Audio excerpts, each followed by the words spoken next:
Alors c'est vrai que le changement, c'est déjà un vaste sujet. Dans mes propos, il faut se poser la question de finalement pourquoi changer, hein? Et puis naturellement, une fois qu'on a répondu à cette question, comment est-ce qu'on peut organiser, piloter le changement. Alors de mon point de vue, je dirais que pourquoi changer, je dirais que c'est une ardente obligation. C'est toujours, on se pose la question, est-ce que c'est changer, est-ce que c'est une menace, est-ce que c'est une opportunité? Moi je dirais que c'est une formidable opportunité et que c'est le non-changement qui est une menace. Alors pourquoi? Parce que l'auteur Paulo Coelho disait « la vie c'est le changement ». Et c'est vrai que si on regarde par exemple un être humain, tout être humain, il a 40 000 milliards de cellules. Et ces 40 000 milliards de cellules, chaque jour, il y en a 70 000 qui meurent et 70 000 qui naissent.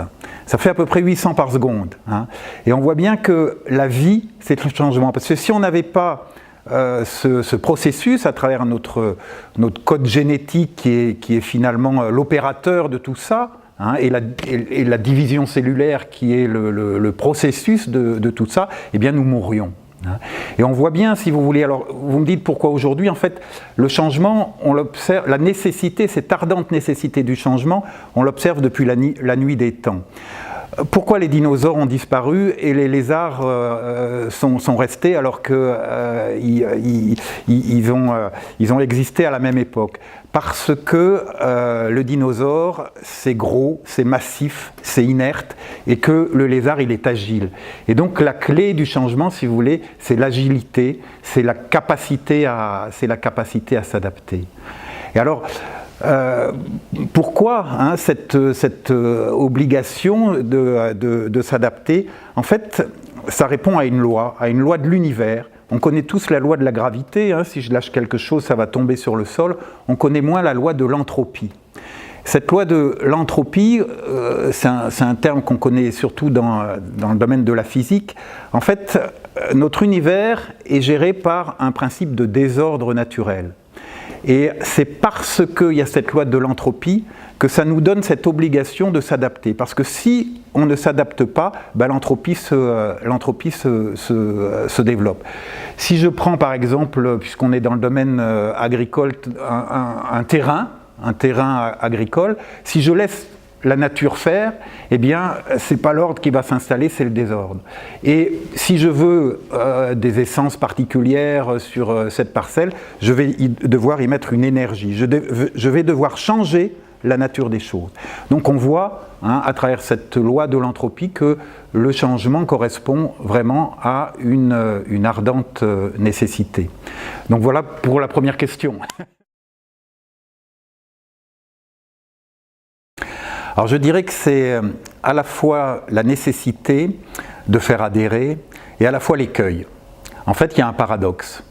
Il y a un paradoxe relativement à ça parce que, bien entendu, toute conduite du changement, ça doit se manager. Et qu'est-ce que c'est fondamentalement que le management?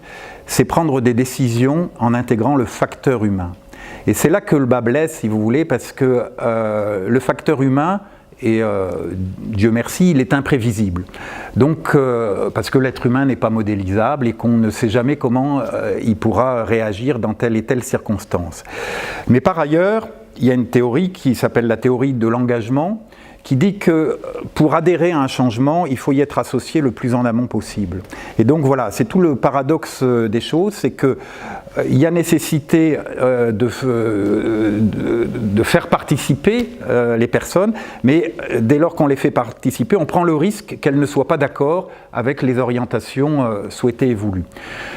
Donc si vous voulez, il y a 4 grands mode de management, hein. Il y a le mode de management directif qui est donc pas du tout participatif, où un dirigeant ou quelqu'un en responsabilité managériale va imposer un point de vue et ses modalités. Ensuite, il y a un deuxième mode qu'on appelle le mode persuasif qui va commencer à associer les personnes.